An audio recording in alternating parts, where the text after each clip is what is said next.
My whole body ached with a pleasant soreness the way it does after a long run, but my heart was sweet, as if dipped in honey. Yesterday was my wedding day, my wedding to Harrison Sterling. Everything had been perfect. Slipping into the custom-made gown, taking my father's arm, walking down the crimson aisle toward the man who promised to love me for a lifetime. The blessings of our guests, the laughter of my nieces and nephews, and the deep, intoxicating look in his eyes as he slipped the ring onto my finger. Every detail replayed in my mind, an endless loop that kept a smile fixed on my lips. Leanna Sterling, I whispered to myself. Wife. I buried my face in the pillow next to me, which still smelled of Harry, and grinned. Just then, my cell phone resting on the nightstand buzzed insistently. The harsh vibration shattered the room's sweet tranquility. I fumbled for it, glancing at the screen. An unknown number, probably the wedding planner or the hotel with some follow-up business. Given the scale of the event yesterday, it wasn't surprising. I cleared my throat, trying to sound more awake, and answered, "Hello, good afternoon." On the other end was the voice of a man, quiet and a little nervous. He first confirmed my identity. "May I speak with Miss Leanna Croft, the bride from yesterday's event at the Serafina Grand?" "Yes, this is she." I felt a flicker of confusion. The voice didn't sound like our bubbly wedding coordinator. "Who is this, please, Miss Croft?" "Miss Sterling, I mean." "My name is Mr. Davis. I'm the director of banquets at the Serafina Grand." He introduced himself, but his tone lacked the warmth and professionalism of a hotel staffer. Instead, he lowered his voice, making it sound strange, almost conspiratorial. "I'm sorry to disturb you on your first day as a married woman, but there is a matter of extreme importance we need to inform you of immediately." My heart began to beat faster for no reason. Extreme importance. What could be so important that the hotel needed to find me right now? A billing issue? Did we leave something valuable behind? "Mr. Davis, please just tell me," I said, sitting up straighter. "Mr. Davis" seemed to take a deep breath on the other end of the line before continuing, his voice dropping even lower, almost to a whisper. "It's about the security camera footage, the CCTV from your wedding reception yesterday. It's hotel policy to create backups and perform routine checks of footage from major events.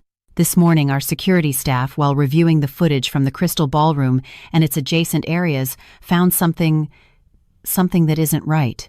Footage that isn't right." My fingers tightened around the phone.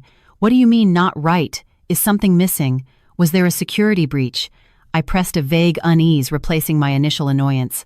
"It's not a theft or a typical security issue," Mr. Davis denied quickly. He paused as if choosing his words and then finally seemed to make a decision, speeding up his speech. "Miss Sterling, I'm not comfortable discussing the details over the phone. The situation is delicate. One might even say serious. We strongly advise that you come to the hotel yourself to review the original CCTV footage from a specific time and location yesterday. You need to see it for yourself to understand. Come in person, review footage, a specific time and location." My breath caught in my throat. What on earth could have happened at my wedding that was so serious it required me to watch a recording? Did someone crash the party and cause a scene? But before I could think further, Mr. Davis's next words pierced my ears like shards of ice, freezing me in place. An icy chill shot through me. "Furthermore, Miss Sterling," his tone was grave, almost a warning, "please ensure you come alone. Do not tell anyone, especially not your husband, Mr. Harrison Sterling. Until we understand the full context of this situation, please do not disclose anything about this call or the footage review to him. This is very important. Please remember, don't tell Harry. Why? This wedding was about the two of us. What could possibly need to be kept secret from him emphasized even. A profound sense of dread washed over me. Wild speculations flooded my mind only to recede, leaving a cold residue behind. Could Harry have done something during the reception? Impossible. He was by my side the entire time, perfect and flawless. "Mr. Davis, what exactly happened? Can you give me any hint at all? This is too strange." My voice had become a hoarse, trembling whisper.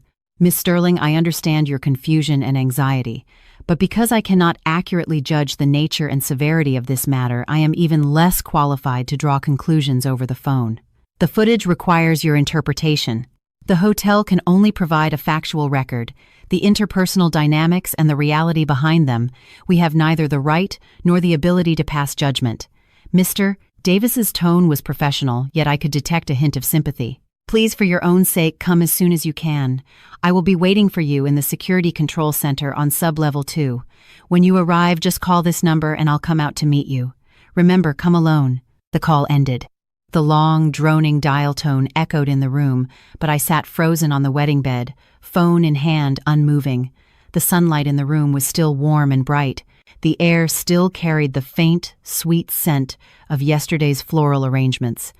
But all of it was suddenly shrouded in a dark, ominous cloud by that mysterious phone call. "Don't tell Harry." Those words echoed in my mind like a malevolent chant. I turned to look at the empty pillow beside me. Harry had woken up long ago. He'd said there was an urgent international conference call with the London office he had to handle in his home office. When he left, he'd kissed my forehead gently and said, "Sleep in, sweetheart. I'll make you breakfast after my meeting." So considerate, so normal. Yet the hotel manager's words were a thorn piercing the fragile new bubble of happiness I had just built.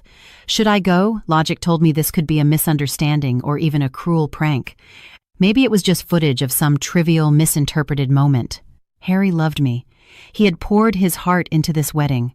It couldn't be, but deep down, a small, sharp voice insisted, "Go, Liana. You have to go. If you don't, you might regret it for the rest of your life." I gritted my teeth, threw back the covers, and got out of bed.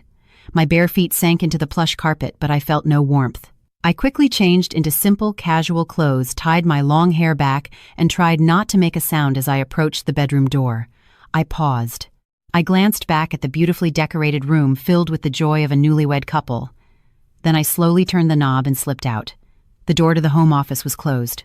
I could faintly hear Harry's fluent English, his voice serious and focused. Holding my breath, I tiptoed across the living room, grabbed my car keys from the entryway table, and slipped out of our home like a thief. The entire drive to the Serafina Grand, my heart pounded against my ribs. My palms were slick with sweat. I kept telling myself it had to be a mistake, that the hotel was overreacting. Maybe they just recorded an awkward misunderstanding. Harry loved me. It couldn't be. But the warning, "Don't tell your husband," haunted me like a ghost. Arriving at the hotel, I bypassed the opulent main lobby. Instead, I parked in a secluded corner of the underground garage, just as Mr. Davis had instructed. Then I called his number. Less than 2 minutes later, a middle-aged man in a manager's uniform with a grim expression emerged from an inconspicuous emergency stairwell door. He glanced around quickly before walking briskly toward my car. "Miss Sterling," he said in a low voice. I nodded and got out. "Follow me this way." Mr. Davis said little else. He led me through the door into the hotel's logistics corridor. The lighting was dim, the air was still, and the only sound was our footsteps. We took an internal staff elevator which required a keycard directly down to the second sublevel. The silence during the ride was suffocating. Mr. Davis clearly had no intention of elaborating until we reached our destination. This silence only amplified the pressure and fear in my heart. Finally, we stopped in front of a heavy steel door with a sign that read, "Security Control Center, authorized personnel only. Mr. Londings in Faudetse." Davis swiped a card and entered a passcode. The heavy lock clicked open. Inside was a large room. An entire wall was covered with monitors displaying real-time feeds from every corner of the hotel. Several uniformed security guards sat at a console, but they all stopped what they were doing and looked at me in unison. Their expressions were complex. There was curiosity, assessment, but what made my blood run cold was the look of pity. Yes, pity. I was sure I hadn't imagined it. "Manny, please pull up the recordings for the Crystal Ballroom, the main reception hall, as well as the second-floor bridal suite and the adjacent emergency staircase area from 2 p.m. to 4 p.m. yesterday. Focus on the segments I flagged this morning," Mr. Davis instructed a young guard. He then turned to me, gesturing toward a small partitioned-off office in the corner. "Miss Sterling, let's watch in here." With unsteady steps, I followed him into the small room. Inside, there was only a desk, 2 chairs, and a high-performance computer monitor. The guard named Manny quickly brought in a portable hard drive, connected it to the computer, performed a few clicks, and then quietly left, closing the door behind him. Now it was just me and Mr. Davis in the room, with the monitor glowing with a faint blue light. "Miss Sterling," Mr. Davis's voice sounded jarringly loud in the small space. "Please prepare yourself. What you're about to see may be extremely upsetting." "Are you sure you want to view it now?" I stared at the dark screen, my nails digging into my palms, mustering all my strength. I nodded. Mr. Davis sighed, moved the mouse, and opened a video file. The screen lit up. The image was in color, high definition. The angle was from a high corner showing the area just outside the second-floor bridal suite I had used yesterday. There were no cameras inside the suite itself. The timestamp showed 2:00 p.m. The ceremony had just ended and I was downstairs greeting guests in the ballroom. No one should have been in the suite. Only the casual clothes I had changed out of and a few personal items were on the sofa. Suddenly, the door to the suite opened. Two people entered one after the other, and they immediately locked the door from the inside. When I saw their faces, my blood froze. All the strength drained from my body. My ears roared, and the world went dark for a second. It was Harry and Chloe. My best friend since childhood, my maid of honor. Yesterday, Chloe had been crying, telling me how happy she was that I'd found my happiness, saying Harry was a good man and I had to cherish him. She had fussed over my gown, handed me tissues, bustled about all day. But now, on this CCTV footage, the moment the lock clicked, Chloe, who had been walking in front, immediately spun around and threw herself into Harry's arms. Harry showed no surprise or resistance. He naturally wrapped his arms tightly around Chloe's waist, lowered his head, and kissed her fervently. It wasn't a polite peck. It was a deep, passionate, all-consuming kiss. They clung to each other, arms wrapped so tightly it seemed they wanted to crush one another. Chloe's hand was already sliding under Harry's wedding shirt. I clamped my hand over my mouth to keep from screaming. A wave of nausea rose in my throat. My eyes were wide open. Tears welled up without warning, blurring my vision, but the ugly scene was still seared onto my retinas. I don't know how long passed, maybe a few seconds, maybe an eternity, before they broke apart, panting, their bodies still pressed together. Then I heard their conversation. Chloe was using a tone I recognized, but laced with a coquettishness and complaint I'd never heard before. Harry, I almost couldn't take it anymore.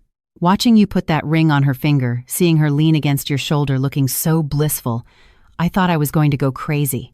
How much longer do we have to hide like this? Harry stroked her hair. His voice was a gentle murmur I had also never heard before, but it slithered into my ears like a venomous snake. Baby, just be patient a little longer. We just got married yesterday. It would be too obvious to ask for a divorce now. You have to give me some time. Time. You always say you need time, Chloe whined. Don't forget about the trust fund her father left her, her company stock, and that old family home of her mother's that's about to be redeveloped. That's a lot of money.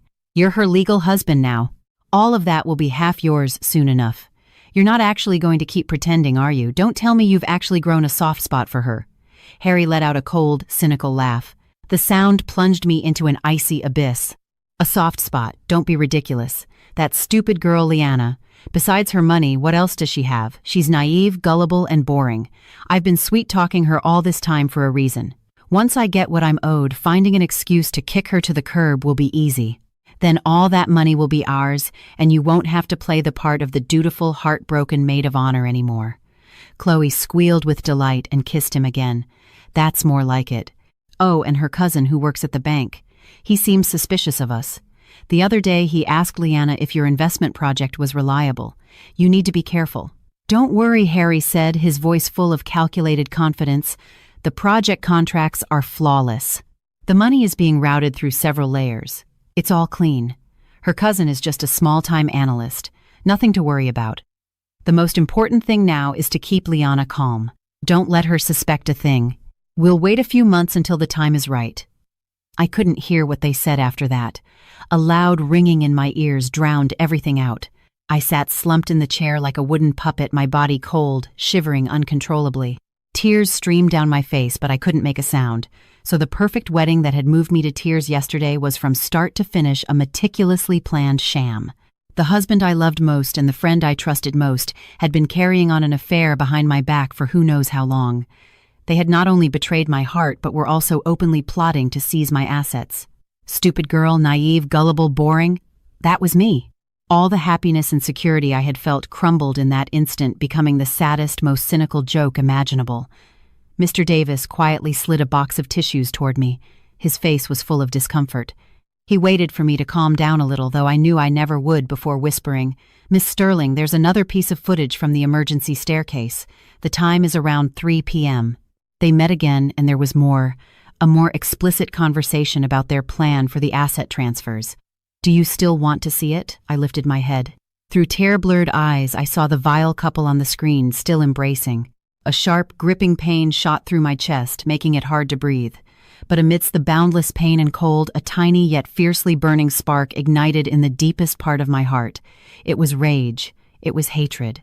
I wiped the tears from my face with the back of my hand. When I looked up again, my eyes were still red and full of pain, but the devastation was gone. I said to Mr. Davis, my voice hoarse but terrifyingly clear, "Show me everything." And Mr. Davis, I took a deep breath, trying to keep my voice from shaking this original CCTV footage.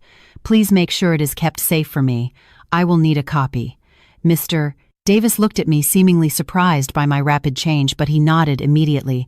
"Don't worry. We have strict standard operating procedures. The original footage will not be disclosed without authorization. As for a copy for your own security and by regulation, I can't just hand you a hard drive." He paused. "But should you need it, we can cooperate in providing relevant evidence as long as it's within legal bounds. Miss Sterling, remember, you're not alone. Some things require calm, and even more, they require the right approach." His words were like a sedative, and also like a bucket of cold water on my overheated brain, which had been screaming at me to rush home and tear their faces off. He was right. I couldn't be reckless. Harry and Chloe had clearly been planning this for a long time. They were calculating. If I went home and made a scene now, besides scaring them off and being humiliated and called crazy, what would I accomplish? I had to be calm. I had to see everything, record everything. I needed to know just how dirty their plan was, how much they had schemed, and then I would make them spit back out everything they had swallowed with interest. I would make this treacherous, vile pair receive the most bitter retribution they could ever imagine. I stared at the monitor, which had started replaying the footage, Chloe's triumphant smile and Harry's false tenderness. Now, in my eyes, they were no longer sharp knives that caused me pain, but a preview of their tragic end. On the second day of my marriage, my world collapsed. When I walked out of that suffocating little room in the CCTV control center and stood once more under the dim lights of the underground garage, the world outside seemed to have changed. It was still daytime, with sunlight peeking through the garage vents, but I felt a chill that ran from the tips of my hair to the soles of my feet. Mr. Davis walked me to my car. He hesitated as if wanting to say something, but in the end he just whispered, "Miss Sterling, it's a long road. Take care of yourself." I nodded, having no strength to even say thank you. I mechanically opened the car door, got in, and started the engine. The hot air from the vents blasted my face, but I couldn't stop shivering. The scene and the conversation from the CCTV footage replayed in my mind like the most vicious curse. Every detail was excruciatingly clear. Harry's hand on Chloe's waist, Chloe on her tiptoes to meet his kiss, their greedy, disgusting expressions as they plotted to steal my assets, and Harry's cynical laugh when he called me naive, gullible, and boring. My heart was no longer in pain. It was a numb, hollow void. A cold wind blew through it, but I couldn't fall apart. Not yet.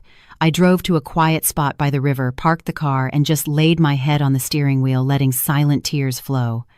After I had cried it all out, I splashed my face with cold river water. Looking at my swollen, haggard reflection in the car mirror, I whispered, word by word, "Liana, tears won't save you. They deceived you, they're plotting against you. You have to make them pay." Taking a few deep breaths, I pulled out my makeup bag. I used foundation and concealer to cover the traces of crying and applied a bit of lipstick so I wouldn't look so pale. Only then did I restart the car and head back to the house that was supposed to be our home. As I opened the door, the aroma of cooking filled the air. Harry, wearing an apron, was just coming out of the kitchen with a platter of seared scallops that looked delicious. When he saw me, a gentle smile immediately appeared on his face. "Sweetheart, you're back. Where did you go? I went to the market right after my call ended. I wanted to cook something nice for you. You were so busy with guests yesterday, you barely ate a thing." His smile was so natural, his eyes so caring, his tone so warm. If I hadn't just witnessed his other face on that CCTV footage, I would have been moved to tears and rushed to hug him. But now that smile looked fake and disgusting. That concern felt like sugar-coated poison. I dug my nails into my palm, forcing myself to stay calm through the pain. Then I tried to produce the most natural smile I could muster, tinged with a little fatigue. "Oh, nowhere special. Just wandered around the mall nearby, picked up a few things," I said casually, changing my shoes. I gestured to a shopping bag I'd bought from a convenience store on the way. "My back is a little sore, probably from standing in heels for so long yesterday." "Here, let me wash up and we can eat," Harry said, naturally reaching for my bag and trying to put his arm around my shoulder. I instinctively flinched away, pretending to bend down to put the bag on the floor. but my heart hammered in my chest from that brief touch. My stomach churned. "What's wrong, sweetheart?" Harry's hand dropped. He looked at me, a flicker of confusion in his eyes. "Nothing," I said, straightening up and forcing a smile. "I just feel a little sticky and uncomfortable. I'm going to wash my hands first." I quickly walked to the bathroom and closed the door. Leaning against the cool wood, I took deep, shuddering breaths. The face in the mirror was pale, my eyes filled with an unconcealable turmoil and hatred. "You can't do this, Liana. He'll notice something is wrong immediately." I turned on the faucet, splashing cold water on my face, again and again practicing a normal expression in the mirror. Only when my facial muscles no longer felt stiff did I walk out. At the dinner table, Harry was still the attentive husband serving me food, talking about his company planning our honeymoon. He even mentioned, "Oh, by the way, Chloe texted this afternoon to ask how you were doing. She said she was so busy yesterday she didn't get a chance to really talk to you. Your best friend is really something." "Chloe." He dared to mention Chloe. My hand holding the fork tightened, my knuckles turning white. I quickly lowered my head, took a bite of rice and mumbled, I was afraid if I looked up the fury in my eyes would burn everything down. "Sweetheart, are you really tired? You don't look well," Harry said, reaching out to touch my forehead. Maybe I dodged his hand, putting down my plate. "I've lost my appetite. I think I'll go lie down for a bit." "All right, go rest. I'll clean up." Harry's tone was still full of tolerance and affection. I practically fled back to the bedroom. Closing the door, I slid to the floor, leaning against it, all my strength gone. Sharing a table with the man who had shattered my world, listening to his fake concern and pretending like nothing had happened, this was worse than hell. But I knew this was only the beginning. I had to endure.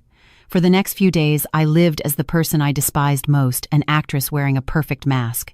In front of Harry, I tried to play the role of the naive, gullible little woman immersed in newlywed bliss.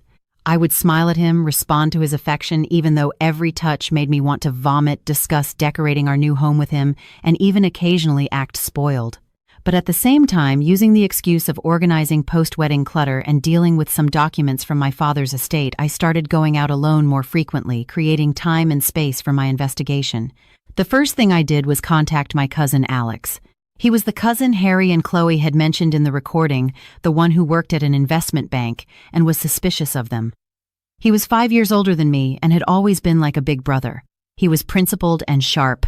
Before my father passed away, he had personally asked Alex to look out for me.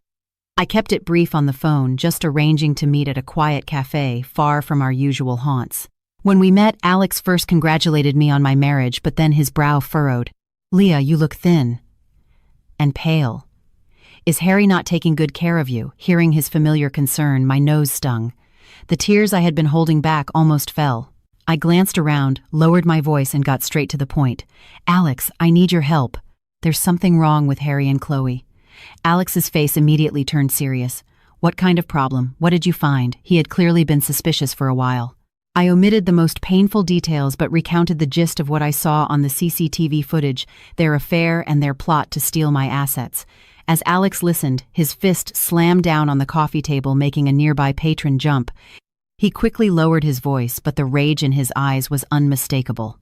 "That bastard, I knew that slick son of a bitch was no good, and Chloe, acting like your sister, while stabbing you in the back. Liana, what's your plan? You want me to find some guys and take care of him?" "No, Alex, we can't be reckless," I cut him off. "They've been planning this for a long time. They must have backup plans. We need evidence. Hard evidence of how they plan to move the assets and what's really going on with that investment project. If we act rashly, we'll get nothing." Alex took a deep breath, calming himself. He nodded. "You're right. I just got so angry. Don't worry, I have contacts at the bank. While I can't legally check a client's detailed transactions if Harry is making large fund transfers or has suspicious account activity, I can get wind of it. And that Blue Wave sustainable energy project he got you to invest in, I've had a bad feeling about it for a while. The prospectus looks too good to be true, unrealistic. I have a friend who works in corporate auditing. I'll ask him to quietly look into the project's background and credentials." A warmth spread through my chest. In a crisis, family was the only thing you could truly count on. "Alex, thank you. But you have to be careful. Don't let anyone know you're investigating. Don't worry. Your cousin isn't an idiot," Alex said, his eyes filled with sympathy. "Liana, I'm so sorry you're going through this. To stay this calm, it's incredible. Do you need money or a lawyer?" I know a few excellent attorneys who specialize in economic fraud and divorce cases. They're trustworthy. A lawyer? Not yet. Let's wait until we have more evidence, I said, thinking for a moment. Alex, could you help me find a reliable private investigator? Nothing major. Just to track Harry and Chloe's movements, especially when they meet privately. See if they can get any photos or recordings. Alex was slightly surprised, clearly not expecting me to suggest this, but he quickly nodded. Okay, leave it to me. I'll find someone discreet and effective. After leaving Alex, I felt a little more grounded. At least I wasn't fighting this alone anymore. But I knew the main battlefield was still at home with Harry. I needed to get direct access to his core information. Harry's home office was always locked. He claimed it contained sensitive business documents and was afraid I'd accidentally misplaced something. I used to respect his privacy and never thought to go in. Now that locked door undoubtedly hid countless secrets. He carried the key with him, but I knew he had a habit of keeping a spare inside a thick English-language textbook on the living room bookshelf. He probably thought that with my disinterest in dense academic texts, I'd never touch it. I had discovered it by chance one day while helping him look for another book. At the time, I just thought it was a quirky hiding spot. Now it was my opportunity. One day, while he was in the shower, my heart pounding, I retrieved the spare key quickly, unlocked the office door, slipped inside, and gently locked it again behind me. The office was neat. His computer was password protected. I tried a few combinations, our wedding date, his birthday, even Chloe's birthday, all wrong. Time was short. I didn't dare try again. My eyes shifted to his filing cabinet. It was unlocked. I quickly flipped through the files. Most were company reports, copies of project contracts, all looking normal. Until I found a hard-bound folder at the very bottom of a drawer. When I opened it, my blood ran cold again. Inside were several documents. One was a draft of a full power of attorney with my name to be signed. It stated that I would grant Harry full authority to manage all assets under my name, including withdrawals from my father's trust fund, stock account operations, and even the sale of real estate. The date was blank, clearly ready for me to be tricked into signing it at any moment. Another was a supplementary agreement for the Blue Wave Energy project. The terms were complex, but I understood the core of it. I, as the investor, would provide funds from my trust. A large portion of these funds would be used for overseas technology acquisition and channel development. The recipients of these payments were several shell corporations registered offshore that I had never heard of. It was a clear setup to funnel money away, or more accurately, into their pockets. There were also a few of Chloe's business cards, but her title wasn't the administrative executive at a small trading company I knew her to be, but investment director at a firm called HC Capital. Harry, Chloe, HC. How utterly nauseating. I used my phone to take clear pictures of every page of these crucial documents. My hands were shaking so badly that I almost couldn't focus. I also found an old burner phone. After charging it and turning it on, I discovered it was filled with explicit text conversations between him and Chloe. He must have wanted to keep them as mementos of their sweetness, along with several hotel receipts. The dates went back long before we were even married. Just as I finished taking the last photo and carefully putting everything back exactly as I found it, the sound of the shower stopped. I froze. I quickly double-checked that I hadn't left any trace, slipped out of the office, locked the door, and returned the key to its hiding place. The moment I sat on the sofa and picked up a magazine, Harry walked out toweling his hair. "Sweetheart, reading a magazine?" he asked casually. "Yeah, just flipping through," I said, without looking up, afraid he would see the storm raging in my eyes. A few days later, Alex had news. He told me that through his discreet inquiries, Harry's company account had recently seen several large fund transfers disguised as consulting fees or service charges to a few personal accounts. One of those account holders was confirmed to be Chloe's mother, and the Blue Wave Energy project. His friend found out that while a project with that name was registered with the Energy Commission, it was a tiny venture whose core technology patents had been bought out by a major corporation years ago. What was being peddled on the market now was an investment scam using the old project's name. At the same time, the private investigator sent over some photos and surveillance reports. In the photos, Harry and Chloe were meeting secretly in different places, sometimes in the corner of a quiet cafe, sometimes downstairs from Chloe's apartment. They were intimate, holding hands, embracing. One shot even caught them kissing in a car with fogged-up windows. The report stated they met frequently, almost every day or two, usually when I was supposedly out shopping or when Harry claimed to be working late. Every photo, every line of the report was like a dull knife sawing at my already wounded heart. But strangely, after the extreme pain came a cold numbness and an ever-growing hatred. The evidence was mounting the puzzle pieces fitting together. I knew Harry and Chloe were also speeding up their plans.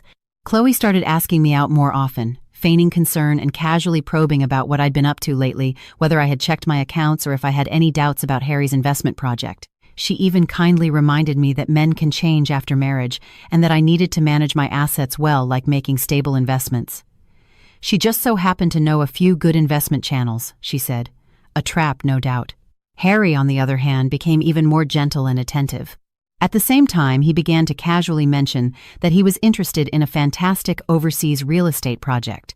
It could be an investment or a future vacation home, but it required a significant initial capital. He was hinting that I should consider using the trust fund. He also brought out the official version of that power of attorney. Sweetheart, he cooed, I need to focus on this big new energy project. All the tedious signing and payment processes, you'll find them annoying. Why don't you just sign this power of attorney over to me? I'll handle everything. You just have to be the happy wife of the boss and enjoy life. Looking at his seemingly doting face, listening to his supposedly thoughtful words, my stomach churned. But I had to put on a naive, trusting smile. Honey, you're so good to me. You think of everything, but this document looks so complicated. I've been feeling a little dizzy these past 2 days. Can I read it carefully before I sign? Besides, our money is our money, right? An almost imperceptible flicker of impatience crossed Harry's eyes, but the smile on his face didn't change. Of course. Read it carefully. No rush. Are you not feeling well? Should we see a doctor? No need. Probably just not getting enough sleep, I demurred. I knew my stalling would eventually arouse their suspicion. They had been plotting in the dark for so long, they wouldn't let their prey slip out of their control. And I was right. One afternoon I came home from shopping to find subtle signs that my bedroom had been searched. My jewelry box, the drawer where I kept important documents and bank cards, nothing was missing, but their positions were slightly off. What were they looking for? A copy of my father's will, detailed documents of the trust fund. What terrified me more was that the next day, at the bottom of the kitchen trash, I found a crushed, torn-up medicine box. I carefully pieced the fragments together. It was for a prescription psychotropic drug. The side effects clearly listed emotional instability, drowsiness, and memory loss. My blood ran cold. They didn't just want my money. They wanted to make me a publicly acknowledged crazy person, an unstable wife who due to trauma had lost her sanity and was incapable of managing her own assets, requiring her husband's guardianship. Then Harry could legally take over everything. And I would probably be slowly tormented to death in a mental institution or die in an accident. How cruel, how meticulous their plan was. Fear wrapped around my heart like a cold vine. But with it came an even stronger rage and determination almost bursting from my chest. I couldn't wait any longer. I had to strike first. Before they could drug me or create an accident, I had to rip off their masks. As I was contemplating my next move, an unexpected phone call came. It was Mr. Davis, the hotel's director of banquets. His voice was still low and cautious. Miss Sterling, I'm sorry to bother you again. Regarding the CCTV footage from the other day, we may have a new development you need to be aware of. One of our housekeeping staff, a woman named Maria, came to see me yesterday. She said that while cleaning the bridal suite the day after your wedding, she found a small recorder pen that had fallen between the sofa cushions. She thought a guest had left it behind, so she turned it in to Lost and Found. No one claimed it. Recently, she saw me reviewing your wedding footage and it jogged her memory. I checked the pen. There's one recording on it that might be useful to you. If you're free, perhaps you could come by again. He paused. Also, after you left last time, we reviewed some related area logs from earlier dates and found that Mr. Sterling and Miss Chloe were not first-time visitors to our hotel. There are several other visual records, a recorder pen, earlier records. I clutched the phone, my heart racing. Could there be even more shocking secrets I didn't know? I'm on my way, I said without a moment's hesitation. After Mr. Davis's call about the recorder pen, I practically flew back to the Serafina Grand. It was the same security control center on sub-level 2, the same suffocating little room. But this time, along with rage and pain, my racing heart was also filled with the anxiety of grasping at a last straw and a foreboding premonition. Mr. Davis's expression was even grimmer than last time. He said little, simply handing me a small silver recorder pen and several printouts of CCTV screenshots.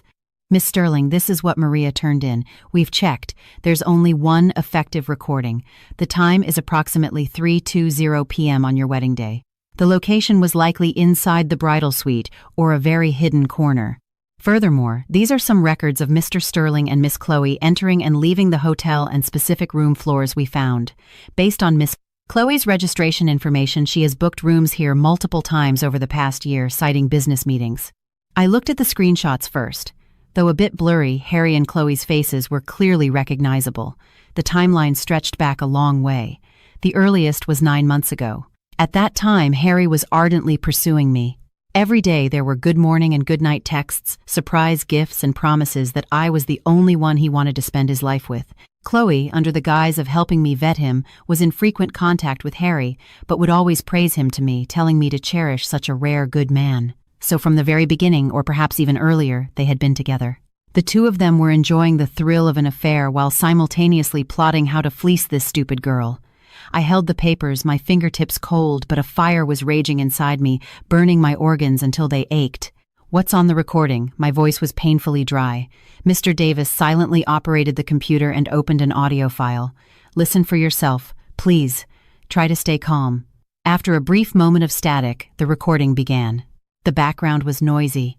I could faintly hear music and voices from the ballroom in the distance, but two clear voices cut through the noise, piercing my ears. It was Chloe's voice, laced with triumph and calculated cruelty. Harry, I've got it ready. There are two kinds. One is fast-acting.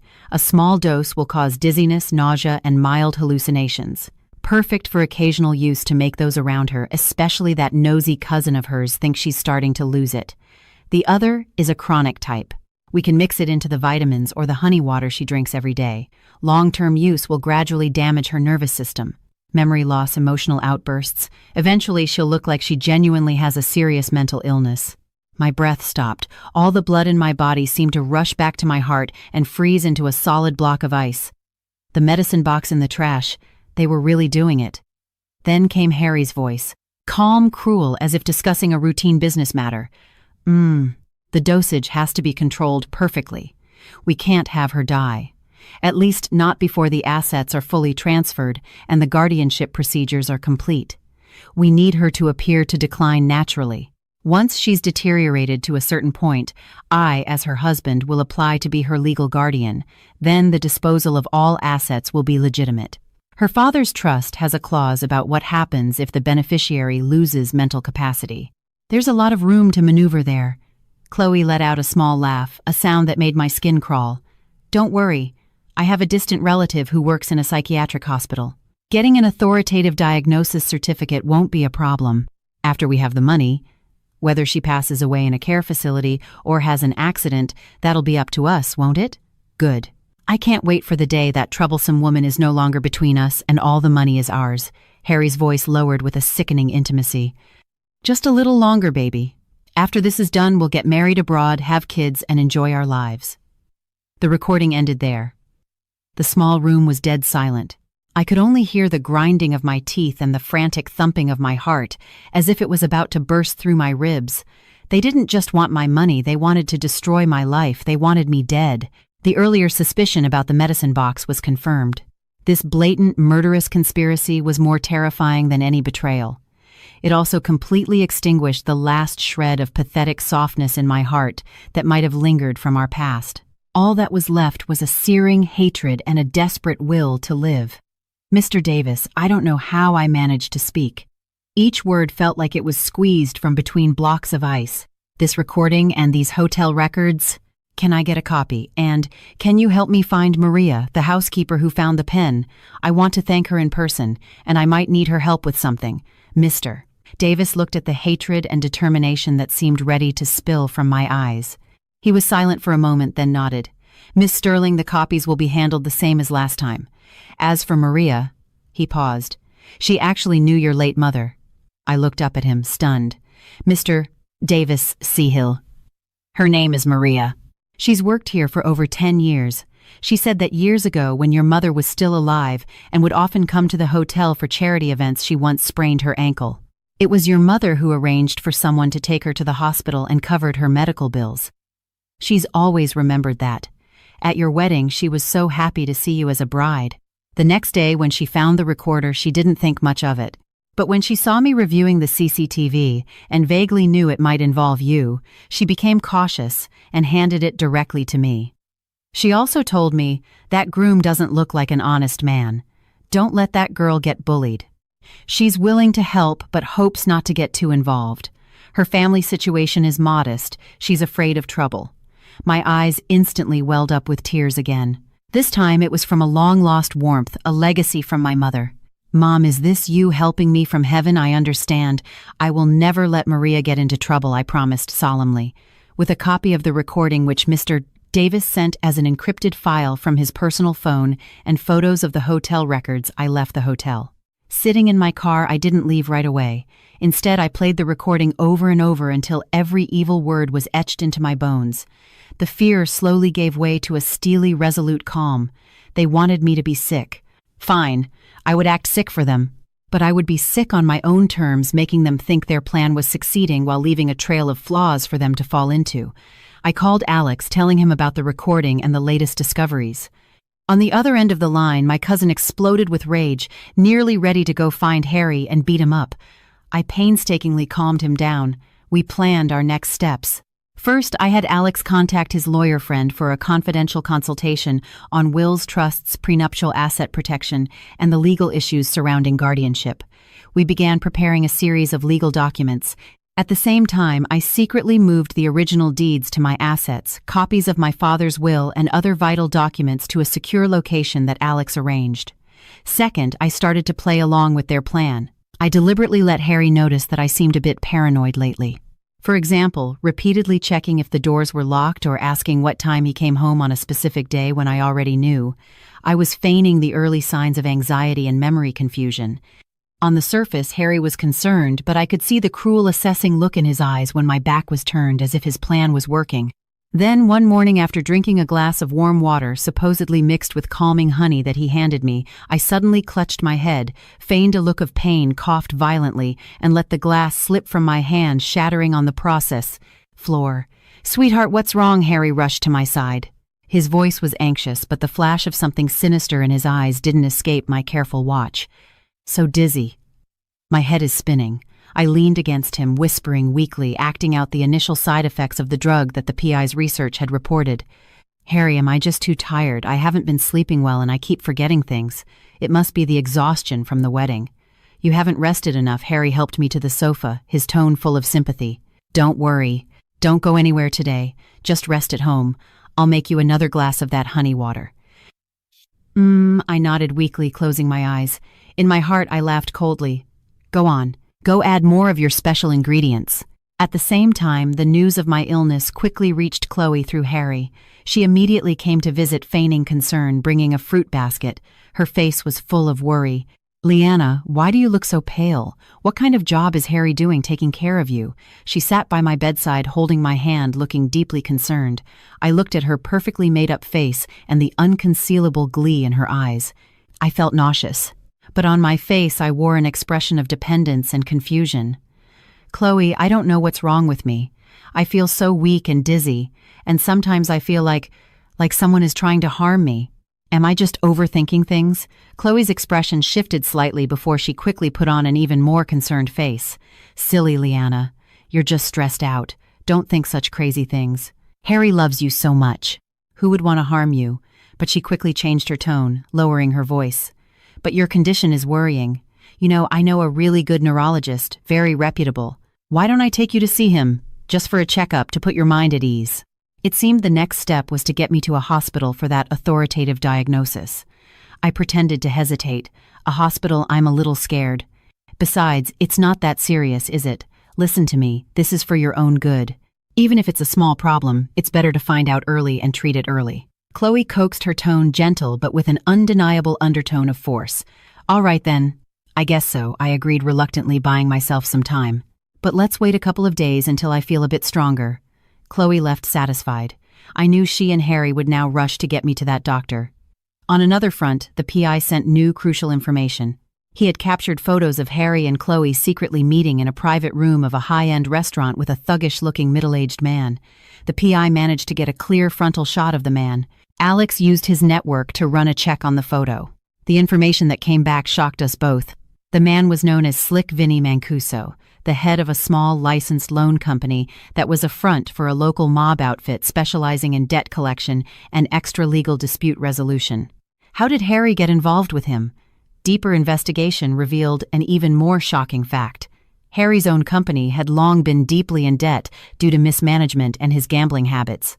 The image of a promising young executive he had projected while courting me was a complete fabrication. He had married me solely to use my assets to cover his losses. He had likely even borrowed a large sum at high interest from Vinny as initial capital to create his fake persona. Chloe also seemed to have an unclear relationship with Vinny. The PI had snapped a photo of them looking a bit too friendly. She was likely not just Harry's mistress, but also the intermediary connecting Harry to this criminal element. This discovery made the entire situation far more dangerous. It was no longer just about marital infidelity and asset theft. It involved high-interest loans and organized crime. Harry and Chloe weren't just pushing me into a ditch, they were pushing me off a cliff. The sense of danger reached its peak. I knew they were about to close the net. Once I was diagnosed, signed that power of attorney, or was controlled by them under the guise of treatment, those circling wolves would pounce and tear me to shreds. I had to fight back, and it had to be a single, decisive blow, giving them no chance to recover. As I was figuring out how to use all the evidence in my hands to trap them, the perfect opportunity presented itself. One night at dinner, Harry casually mentioned Sweetheart next Saturday afternoon, the main partners of the Blue Wave Energy Project, and a few senior figures who have always supported me are hosting a banquet to celebrate the project's initial progress, and at the same time to formally meet you, the boss's wife. It's at the Pinnacle Club, very private, very prestigious. You just rest up well for the next few days. Then get all dressed up and come with me, okay, the Pinnacle Club. It was one of the most exclusive, hard-to-book private clubs in the city. Its members were all elites and magnates. Harry choosing that venue to celebrate was clearly to show off his newfound wealth with me as his ATM to his partners and mentors. At the same time, he likely planned to pressure me again to sign something at the banquet, or to solidify the impression that I was unwell and needed him to manage everything. I looked at him, his eyes a mixture of calculation and excitement. My heart was cold, but my face held a weak, dependent smile. Of course, honey. I'll always support your career. I'll get ready. Great, Harry was pleased. With all the important people there, a venue like that is perfect. In front of all those important people, wouldn't that be the most effective stage to tear down their facade? A complete, audacious counterattack plan rapidly formed in my mind. I needed help. I needed to connect all the evidence. I needed a brilliant performance. I called Alex, laying out my entire plan. Alex was both excited and worried. Leanna, this is too risky. What if you lose control of the situation there, Alex? We're out of options, I said calmly. They're actively drugging me and they're involved with the mob. If we delay any longer until they're fully prepared or I'm genuinely sick, we'll have no chance at all. A place like the Pinnacle Club is where they'll be most on guard, but it's also the best stage for us to expose everything publicly. I need you to do a few things for me. I also secretly met with Mr. Davis and the kind-hearted Maria again. After hearing part of my plan, Mr. Davis was silent for a long time before saying, Miss Sterling, the direct help I can provide from the hotel is limited. But the complete backup copy of your wedding CCTV footage, as well as the records of Harry and Chloe's clandestine meetings at our hotel, I can guarantee their authenticity and completeness, and I can provide a statement as the hotel director, if necessary. Maria, for her part, was willing to be a witness to how she found the recorder pen, but she didn't want to appear publicly. She could give a private deposition to a lawyer or testify anonymously in court. That's more than enough. Thank you both so much, I said sincerely. The hotel's authoritative evidence and Maria's crucial testimony would be vital links in my chain of proof. Finally, I contacted the senior attorney Alex had introduced, who specialized in combined economic and criminal cases. After carefully listening to my account and reviewing some of the evidence I provided, the recordings, transfer records, photos, hotel records, etc., the lawyer told me with a grave expression, Miss Sterling, your situation is extremely serious. It involves fraud, conspiracy to commit bodily harm through continuous drugging, illegal asset seizure, and potential ties to organized crime. The evidence you've collected is very strong, but it might not be enough for an immediate conviction, especially the personal injury part, which requires more direct physical evidence or their own confession. The public reveal you're planning is strategically risky. However, if you can obtain a surprise piece of evidence on the spot, like a confession under pressure, or trigger a swift police intervention, it could be a turning point. I will immediately prepare the relevant legal documents, including an application for asset protection, a draft for a personal restraining order, and will discreetly communicate with my contacts in the SFPD to ensure a rapid response on that day, if needed. With the lawyer's reassuring words, my plan became clearer. The next few days, I continued to play the part of a wife with deteriorating mental health. Harry became more attentive, constantly asking how I was offering me drinks with added ingredients, of course. At the same time, he began to hint that the banquet at the Pinnacle Club was extremely important, with many influential people attending. He wanted me to be obedient and cooperative. He even suggested that for convenience I sign some documents before the banquet. Each time I deflected with excuses of dizziness, not being able to see the words clearly or whining, "Honey, you just handle it for me. I trust you." This made him anxious, but he didn't dare push too hard, afraid I would actually collapse and miss the banquet. Chloe also visited more frequently, bringing advice and concern from her expert, urging me to see the doctor. I always stalled, citing fear or promising to go after the banquet. Secretly, Alex and I worked feverishly. We meticulously planned for every possible scenario at the banquet and how to respond. Alex was responsible for liaising with the PI to ensure they could capture key moments that day and for arranging reliable people to pose as waiters or guests. The Pinnacle Club had tight security. He pulled a lot of strings. The lawyer prepared all legal documents in both electronic and hard copy formats and established a secure communication channel with the relevant police officers. I also did one last most important thing. I secretly went to a hospital for a comprehensive health checkup, especially blood and urine tests, and had the doctor issue a certificate stating that I was in good health with no diagnosis of any mental illness. At the same time, I had the doctor analyze the samples of the vitamins and honey that Harry had been giving me, which I had secretly swapped out. The preliminary tests confirmed the presence of an illicit substance. This lab report would be the most direct hammer I would use to strike them down. Everything was in place. The night before the banquet, Harry seemed particularly excited. He held me and talked at length about his future plans, how everything would get better after the project succeeded and the financial issues were resolved. I leaned against him, my fingers cold, but my face held an expectant smile. In my heart I whispered, "Harry, Chloe, your good days are over. Tomorrow is the opening night of the Festival of Destruction I've prepared just for you." On the day of the banquet at the Pinnacle Club, I started getting ready before dusk. The woman in the mirror wore a pearl-white satin gown. The cut was elegant and understated, perfectly accentuating her figure without being ostentatious. A professional makeup artist had skillfully tied back my long hair, revealing a slender neck.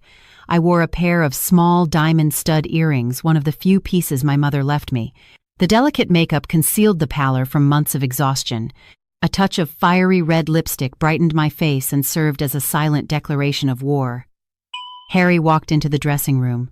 When he saw me, his eyes lit up. He came up from behind, wrapped his arms around my waist, and rested his chin on my shoulder, looking at our reflection in the mirror. His tone was full of praise, with an undercurrent of possessive pride. "Sweetheart, you look absolutely stunning. You'll be the most radiant woman in the room tonight." I suppressed the urge to push him away, smiling softly and a little weakly at our reflection. "Honey, I'm a little nervous. My head still feels a bit foggy." "Don't be nervous. It's just a dinner meeting, a few important partners and mentors. You just need to stand by my side and smile."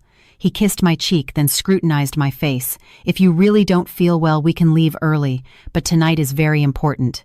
Whether the project gets its next round of funding depends on tonight. You'll support me, won't you?"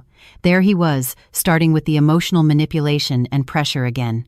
"Yes, I'll try my best," I whispered, lowering my gaze. My fingers were clenched tightly. Hidden in the slim pocket of my gown was a tiny micro-recorder connected to my phone via Bluetooth, now silently operating. At the same time, the seemingly ordinary bracelet on my wrist was an emergency alert device linked directly to Alex and my lawyer. "Let's go." "The driver is waiting downstairs," Harry said, proudly taking my hand. In the luxury car heading to the Pinnacle Club, I watched the city's neon lights streak past the window. My heart was beating steady and strong. There was none of the chaos I had anticipated, only a cold resolve. Alex and his people should already be in position. The lawyer and the police were also on standby. The evidence from Mr. Davis, the witness statement from Maria, which the lawyer had already prepared the hospital lab, report the PI's photos, and all the various proofs stored on my phone, everything was ready. All that was left was for me to raise the curtain on this magnificent stage. The Pinnacle Club lived up to its name. The entrance was discreet, but the interior was breathtakingly luxurious. The banquet hall was on the top floor with floor-to-ceiling windows overlooking half the glittering city skyline. Many guests had already arrived. Men in tailored suits and women in jewels held champagne flutes, chatting in low voices. The atmosphere was elegant and exclusive. Harry led me through the crowd, constantly greeting acquaintances and making introductions. Mr. Lee, Mrs. Wong, Miss Liu, this is my wife, Liana. Liana, this is Mr. Zulkifli from the investment firm, a major contributor to our project. This is Mr. Kamal from the City Planning Department, who has always been very supportive of new energy initiatives. I maintained a polite smile, greeting each person, playing the part of the quiet, obedient Mrs. Sterling. I could feel many eyes on me, assessing, curious, and some simply admiring. Harry was clearly reveling in this proud show-off moment. His conversation became more animated. Chloe was there too. She wore a striking, backless burgundy gown, her makeup bold. She was holding a glass, chatting with a few people. When she saw us, she gracefully glided over. Harry, Liana, you're here. She linked her arm with mine intimately, her voice coquettish. Liana, you look gorgeous tonight. Just still a little pale. Haven't you been resting enough? She looked at me with concern, but there was a glint of malicious triumph in her eyes. I'm feeling much better. Thanks for your concern, Chloe, I said, gently pulling my arm away, pretending to rub my temple. Mr. Sterling, Mrs. Sterling, you make a perfect couple. And Miss Chloe looks radiant tonight. A true power player on Mr. Sterling's team, someone next to us remarked with a hint of flirtation. Chloe giggled demurely, her eyes darting toward Harry. Harry just laughed heartily, raising his glass in tacit agreement. Watching them interact so openly in front of me, I sneered inwardly. On my face, I just lowered my head shyly. The banquet reached its midpoint. The atmosphere was lively. Harry, as one of the hosts, went on stage to give a brief speech. He thanked the guests, spoke of the project's bright future. His words were sincere and confident, earning a round of applause. After he came down, he was immediately surrounded by a group of people engaged in heated discussion. Chloe seized the opportunity to come over, pulling me to a quieter spot by the floor-to-ceiling windows and handing me a glass of juice. Liana, have some juice. You still don't look well. I was just talking to Mrs. Lee. She knows an excellent psychologist who just returned from abroad. He specializes in treating physical symptoms caused by anxiety and depression. How about after the banquet, I help you make an appointment. The sooner you get checked out, the sooner you'll feel better. There she was again, so eager to push me into the pit of mental illness. I took the juice but didn't drink it. I just held it, staring out at the sparkling city lights.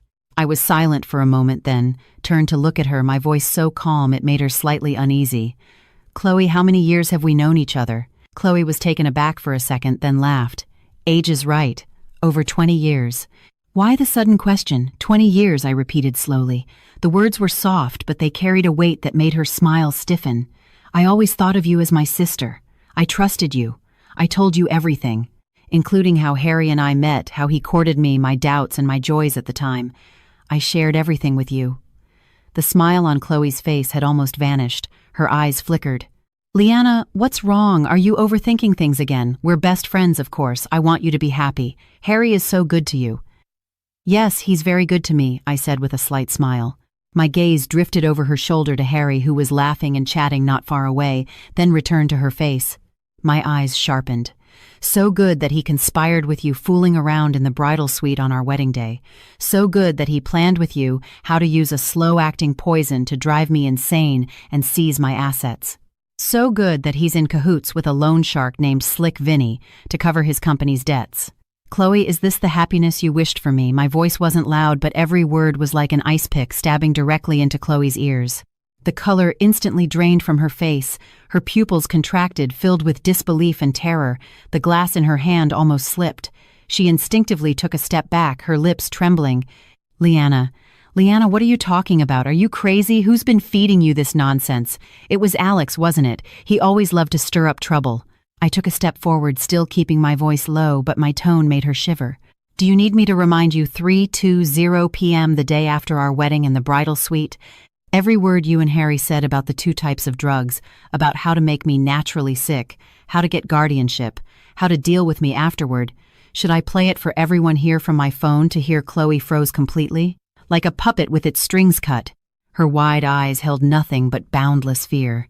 She suddenly came to her senses and reached out to snatch my phone, her voice becoming sharp. You recorded it. You were eavesdropping. Give me the phone. I easily sidestepped her, looking at her coldly. Eavesdropping. Wasn't it you who left the recorder pen between the sofa cushions? Oh, and I should also thank Maria, that kind housekeeper from the Serafina Grand. Hearing recorder pen and Maria, the last glimmer of hope on Chloe's face crumbled. She looked up abruptly, glaring at me with a venom that was almost tangible. Gone was the gentle best friend. You've known all along. You've been acting, Liana. I never knew you were such a bitch. Can't believe I can act as well as you, right? I sneered, gesturing with the juice in my hand. What other good stuff did you mix into this cup? The same kind you suggested mixing into my honey water last time. Chloe was breathing heavily, her chest heaving, her emotions on the verge of collapse. She suddenly raised her voice, adopting a tearful tone. Liana, what's wrong with you? Are you hallucinating again? I told you you're seriously ill, Harry. Harry, come quick. Liana's not right. Her shout immediately drew the attention of many people nearby. The chatter died down. Dozens of curious eyes turned toward us. Harry heard it too. He frowned, said something to the person next to him, and strode over. His face wore a perfectly timed expression of concern and confusion. What is it, Chloe? Liana, what's wrong? Are you not feeling well? He reached out to support me. I took a step back, avoiding his hand. At the same time, in a voice only the 3 of us could hear, I said clearly, Harry, stop acting. The CCTV footage, the hotel records, the recorder pen, the hospital lab report, and the photos of you meeting with Vinny. I have them all. Your party is over. Harry's steps faltered. The concern on his face froze, then cracked and peeled away like a broken mask, revealing utter shock and panic. But he was calmer than Chloe. His eyes darted around at the curious onlookers. He lowered his voice, his tone threatening. Liana, what do you think you're doing? Don't make a scene. Whatever the issue is, we can discuss it at home. At home, I laughed. This time my voice was a little louder, ensuring those nearby could hear. Back to the home where you're preparing to have me committed to a mental institution, or back to the love nest you and Chloe have set up. There were gasps and whispers from the crowd. The initially bustling banquet hall quickly fell silent with us 3 at the center. Everyone realized something serious was happening. Harry's face turned ugly. He stepped forward, trying to grab my wrist, his voice tight with suppressed anger. Liana, that's enough. I know you've been emotionally unstable lately. Whatever misunderstanding there is, we can resolve it in private. Don't embarrass yourself here. Misunderstanding, I swiftly shook off his hand, pulled my phone out of my purse and held it high. At the same time, I raised my voice clear and steady, carrying across the suddenly silent hall. Ladies and gentlemen, I apologize for interrupting your evening, but tonight here I must expose a fraud. A fraud meticulously planned by my husband Harrison Sterling and my best friend Chloe for at least a year, targeting me personally for my assets and my life. The hall erupted in an uproar. All eyes were on me, filled with shock, curiosity, and disbelief. Harry's eyes turned red. He roared, Liana, you're insane. Put down the phone. Security. Where's security? Chloe also shrieked. She's crazy. She's having a psychotic break. Get her out of here. But the Pinnacle Club's security seemed slow to react. The men Alex had planted, disguised as waiters, were discreetly blocking the path toward us. I ignored their screams. I tapped my phone and played the first audio file, the recording of their conversation in the bridal suite about the drugging plan. I've got it ready. There are 2 kinds. One is fast-acting. The other is a chronic type. Once she's deteriorated to a certain point, I, as her husband, will apply to be her legal guardian. Harry's cruel voice and Chloe's malicious tone, amplified by the phone's speaker, echoed clearly in the silent, opulent hall. My God, what is this? Drugging? Legal guardian? Attempted murder? This is horrifying. Gasps, whispers, and arguments broke out loudly. Everyone was stunned by the blatant, evil conversation. Their gazes toward Harry and Chloe instantly shifted from admiration to shock, disgust, and fear. Under the spotlight of countless eyes and the damning recording, Harry and Chloe's faces went completely white. Harry still tried to lunge at me to grab the phone, but was intercepted by an older gentleman who had long disliked his behavior and knew a little about the internal problems of Harry's company. I quickly switched my phone's display, connecting it to the banquet hall's large projector screen, a setup Alex had arranged with the internal staff beforehand. Instantly, a series of photos and document screenshots appeared clearly before everyone. Screenshots of the Serafina Grand's hotel records on different dates. A shot of Harry and Chloe's backs as they embraced entering a room. The PI's photos of them kissing in a car, meeting secretly in a cafe. The screenshot of the H.C. Capital business card with Chloe's title as investment director.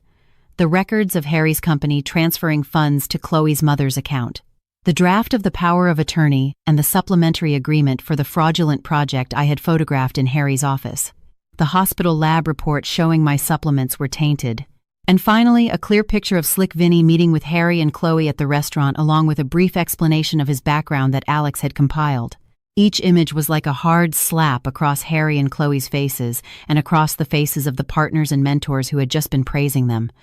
The scene devolved into complete chaos. Shouts, curses, and questions flew relentlessly. "Harry, what the hell is all this, Chloe? How could you? That Vinny guy is a mobster. Harry, you're involved with people like that. What about our investment, Harry? Explain yourself." The once dapper business executives and prominent figures were now pale-faced, realizing they might be entangled in a massive fraud, facing potential investment losses and legal risks. Their gazes toward Harry were filled with a hatred that could have swallowed him whole. Harry was trembling. He pointed at the big screen, then at me, stammering, "It's fake. It's all fake. This is a setup. She's mentally ill. She fabricated all of this." I cut him off coldly, pulling a flash drive from my purse. "In here is an encrypted copy of the complete wedding CCTV backup provided by Mr. Davis and the original certificate of health and mental sanity issued by the hospital." "Do I need to call Mr. Davis from the Serafina Grand Security Department or the lawyer handling this case, and the doctor who did my tests to come here right now and explain it to everyone? Oh, and Maria, the housekeeper who found that crucial recorder pen, is also willing to testify." My words completely shattered Harry and Chloe's last line of defense. The chain of evidence was irrefutable. Chloe suddenly became hysterical. She screamed and lunged at Harry, scratching and hitting him. "It's all your fault. It's all your fault. You said the plan was flawless. Now everything is ruined." Ruined. Harry, embarrassed and out of control, dodged her attacks, shouting back, "Shut up, you idiot. If you hadn't been so reckless." The two once glamorous, affectionate partners were now tearing each other apart, revealing their ugliest, most pathetic selves in public. Just then, the doors to the banquet hall swung open. Several uniformed police officers accompanied by my lawyer strode in. My lawyer gave me a slight nod. The room fell silent for a moment. The lead officer showed his badge, his sharp eyes scanning the chaotic scene before finally landing on the disheveled, panicked Harry and Chloe. His voice was solemn. "Harrison Sterling, Chloe Parker, we have received a report and have relevant evidence to suspect you both are involved in conspiracy to commit fraud, attempted battery, illegal administration of a controlled substance, attempted grand larceny, and multiple other felonies. Please come with us to the station for investigation." The arrival of the police was the final gavel on their fate. Harry's face turned ashen, his legs gave out, and he nearly collapsed. Chloe let out a desperate, wailing cry. She was restrained by a female officer. Under the countless gazes of contempt, anger, and disgust, as if looking at trash from the very elite they had once longed to join Harry and Chloe, were handcuffed and led out of the Pinnacle Club, the place where they had dreamed of striking. Rich. The meticulously planned celebration of success had turned into their public trial and their downfall. I watched them being led away until their figures disappeared through the door. Only then did my straight spine relax slightly. The public humiliation was over. But I knew the legal punishment, the division of assets, and the gaping hole in my heart completely betrayed and wounded were all just beginning. But at least tonight I had won the first and most important battle. Harry and Chloe, their retribution had begun. I had survived, and I had taken back control of my own life. After returning from that shocking night at the Pinnacle Club, I fell gravely ill. Not a physical illness, but a mental one. The string that had been pulled taut for months suddenly snapped. The hatred and resolve that had supported me seemed to be dragged away along with the handcuffed Harry and Chloe. After tearing down all the facades, I collapsed into a profound exhaustion and a hollow numbness. For days, I holed up at home, not wanting to see anyone, not wanting to talk. Eating and drinking felt mechanical. Alex and his family took turns looking after me, bringing soup, sitting with me in silence, not asking too many questions. I knew they were worried I would break. The lawyer called, updating me on the initial progress of the case. After being taken into custody, Harry and Chloe had initially tried to deny everything, but faced with the mountain of evidence the police presented, especially the complete CCTV footage from Mr. Davis Maria's testimony, the leftover drugs found in their home, and some fraudulent documents they hadn't had time to destroy, their mental defenses gradually crumbled. They began to blame each other, each accusing the other of being the mastermind. Hearing this news, I didn't feel the satisfaction I had expected, only a deep sense of relief. The scenes of betrayal and calculation still played in my mind at night, bringing with them a dull ache and disappointment. But I didn't cry. It was as if all my tears had been shed that night at the Pinnacle Club. I knew I couldn't go on like this, for everyone who cared about me, and most importantly, for myself. Life had to go on, and I had to live better than before. Only then would I be worthy of the self that had survived this ordeal. I forced myself to get up, go out, and see a psychologist. The doctor said it was a typical post-traumatic stress reaction requiring time and professional guidance. I actively cooperated with the therapy and also started trying some things to calm myself, like flower arranging yoga or just taking aimless walks in the park, feeling the sun and the wind. Slowly, the heavy weight on my chest began to lift. Meanwhile, the real-world cleanup proceeded smoothly under the legal framework. The crimes Harry and Chloe were suspected of were numerous fraud, grand larceny by false pretense of marriage, attempted battery forgery, and their financial dealings with Slick Vinny's outfit, which could involve illegal fundraising and money laundering. The police followed the trail and soon uncovered the true extent of Harry's company's debts and their plan to use my assets to fill the hole and repay the loan shark. When the case entered the judicial process, the legal team I hired played a crucial role.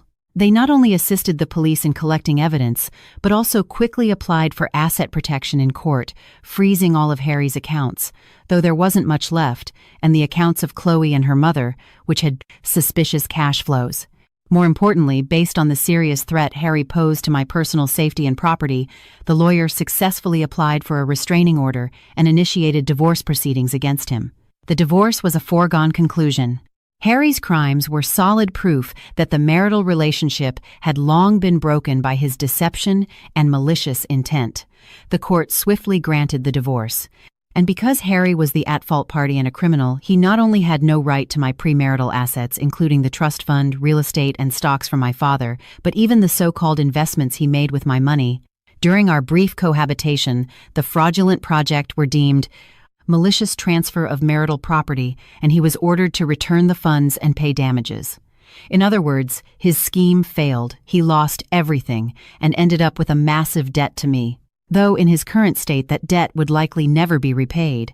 Chloe's fate was just as tragic. As an accomplice, her prison sentence would be no shorter than Harry's. Her job was gone, her reputation in our community was ruined. Her own parents, out of shame, appeared only once during the initial hearing and were never seen again. I heard her emotional state in prison was very unstable, sometimes crying that she was deceived and coerced by Harry, other times cursing me for destroying her life. Her malicious plan to frame me as mentally ill to evade punishment became the most direct evidence of her evil intent, leading to a harsher sentence. As for Slick Vinny, thanks to Harry and Chloe's joint confessions and some leads, the police already had his criminal organization was also dismantled. They were prosecuted for racketeering, illegal lending, and violent debt collection. The law has a long arm. The law gave them their due punishment. But I understood that the real retribution was far more than just sitting in a prison cell. My lawyer once told me that in a final pretrial meeting when Harry learned he was facing a sentence of over 10 years, possibly much longer, and that he would still be burdened with huge debts, social death, and a shattered reputation. With no credibility upon release, the once arrogant man, who thought he could play, everyone finally broke down. He wept uncontrollably in the detention center, repeatedly murmuring, "It's over! Everything is over!" Chloe in her cell was said to have learned a hard lesson.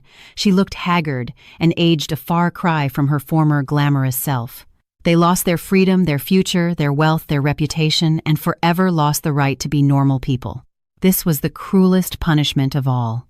I felt no sympathy, only a sense of sorrow. For greed and lust, they had turned their lives into a complete tragedy.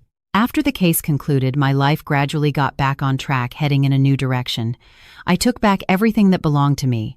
My father's trust fund was now properly managed with a more stable investment plan. The old family home that was to be redeveloped was also settled. I used part of the funds plus my own savings to buy a small but cozy apartment in a quiet, vibrant neighborhood. I decorated it to my own taste. This place was entirely mine, without a trace of Harry or the past. I didn't choose to continue being a wealthy, idle woman. After everything, I realized the importance of financial and personal independence. My father's inheritance was a safety net, but it wasn't everything. I picked up the professional interests I had abandoned since college, enrolling in courses on business management and art investment, slowly learning and enriching myself. By chance, a professor I met through a course appreciated my seriousness and the calm I had found after my ordeal. He invited me to join a small nonprofit project supporting young local artists, where I was responsible for some public relations and planning work. I began to venture into a new field full of creativity. Though it was tough at first and there was a lot to learn, I was passionate about it. I felt I was truly creating value, not just consuming or guarding assets. In the process, I felt like I was slowly finding the real me, the one who had been buried under lies and betrayal. I was no longer the foolish woman who needed to rely on someone who trusted too easily, who placed all her happiness in a marriage. I learned to be cautious, learned to protect myself, and became clearer about the kind of life I wanted. My mindset changed, and so did my view of the world. I no longer dwelled on the pain of the past, but instead tried to look forward. My relationship with Alex and his family grew even closer. I truly felt the strength of family love. I also formally thanked Mr. Davis and Maria, giving them appropriate gifts that wouldn't burden them. Mr. Davis said the hotel received recognition from the police and the community for their cooperation and for providing key evidence. He himself got a promotion. Maria held my hand, her eyes red, and said, "Child, it's all in the past. From now on, it's all good days. Your mother in heaven can finally rest easy." "Yes, Mom, I made it through," I said in my heart. About half a year after my life was back on track, one spring day I was visiting an art exhibition to find suitable artists for our project. In an inconspicuous corner, I was captivated by an oil painting. It depicted an old street after the rain. The wet bluestone pavement reflected the light of the sky. A patch of wildflowers in a corner of the wall was blooming stubbornly. The use of color was subtle, conveying a sense of decay, but also a vibrant hope. I stood before it for a long time. "It's a beautiful painting." A gentle male voice sounded beside me. I turned to see a man in a casual shirt with a clean and elegant aura, probably in his early 30s. He was smiling at me, his eyes clear. "Yes, it's very evocative. Especially the lighting and this feeling of old and new coexisting." I nodded, sharing my thoughts. He seemed a little surprised that I understood the essence of the piece and started chatting with me about the painting's background and technique. Through our conversation, I learned his name was Julian. He was one of the curators of the exhibition and also an art college graduate who now managed shows and taught at a university. He was very interested in the nonprofit project I was working on. We exchanged contact information, agreeing we could discuss potential collaborations in the future. After that, we did occasionally connect over art and the project, mostly via email or text, discussing professional issues or sharing information about interesting exhibitions. Julian was always measured, gentle, and polite. He never crossed any lines, which made me feel very comfortable. Sometime later, my nonprofit project was ready to hold a small exhibition. We needed a venue and professional guidance. I tentatively reached out to Julian. He readily agreed to help. He not only provided a lot of practical advice, but also came to the exhibition site in person to help adjust the lighting and layout. He was professional and patient. On the day the exhibition successfully concluded, we had a simple dinner together. Afterward, Julian walked me home. Arriving at my apartment building, I thanked him. "It was my pleasure. I was happy to help," Julian said, standing under a streetlight. The warm yellow light made his features look very soft. He looked at me and suddenly said, "Seriously, Liana, I've actually heard bits and pieces of your story in some circles. I really admire you. To be able to walk out of that kind of darkness and still be so positive, helping others and doing what you love." I was a little taken aback, not expecting him to bring it up. But in his eyes, I saw no pity or gossip, only sincere respect and appreciation. "That's all in the past," I smiled, feeling a sense of release. "You have to look forward." Yes, he smiled too, handing me a small, delicate paper bag. This is for you. It's nothing expensive. An old sketchbook I found while sketching outdoors a while ago. I thought it was special and I thought you might like it. I took it. A warm feeling spread through my heart, not because of the gift, but because of this timely kindness, free of any ulterior motives and full of understanding. Thank you. I look forward to seeing it, I said. He didn't say anything more, just a soft goodnight, and waited until I had entered the building before leaving. I went back to my small apartment and opened the old sketchbook. Inside were sketches of a small European town from a century ago, quiet and distant. I leaned against the sofa, looking at the city lights outside my window. My heart was very calm. There was even a hint of joy I hadn't felt in a long time. I knew my story with Julian might just be beginning, or we might just remain like-minded partners. But either way, it was a new, healthy, and reassuring relationship. I was no longer in a hurry to grasp onto something to prove myself. Nor was I afraid to trust again. I was an independent, complete person, and I could face anyone, any relationship with equanimity. The night grew late. I closed the sketchbook. On my nightstand was a family photo of my parents and me from years ago. I gently touched the frame. Mom, Dad, I'm doing well. Really. The past trauma and betrayal didn't destroy me. Instead, they forged a stronger, more discerning, and more appreciative person. I took back what was mine and found the path I truly wanted to walk. The future might still have challenges, but I was no longer afraid. As for Harry and Chloe, they had received their retribution.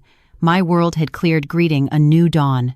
Good begets good, evil begets evil. It's not that there is no retribution. It's just a matter of time. My time was for rebirth, for relief, for moving forward lightly, having shed all